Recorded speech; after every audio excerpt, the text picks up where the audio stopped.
जी भाभी, आपने बुलाया था? हाँ, वो जल्दी में हो क्या? वो भाभी अभी गोश्त रख के आई हूँ चूल्हे पर। अच्छा बैठो, मुझे तुमसे ज़रूरी बात करनी है। जी भाभी।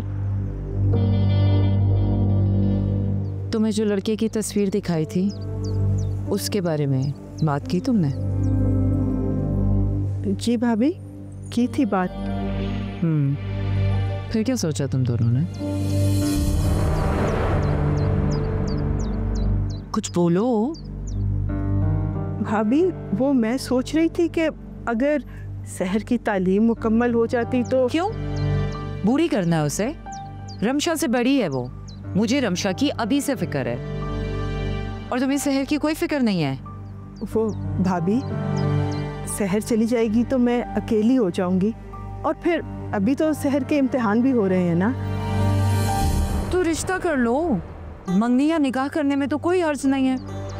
जी कह तो आप ठीक रही हैं, लेकिन देखो राबिया, जुबैर में ना पड़ी रहो। मुखलिसाना मशवरा दे रही हूँ। तुम्हारे दिल में क्या है मैं अच्छी तरह जानती हूँ। सीधी बात करूंगी।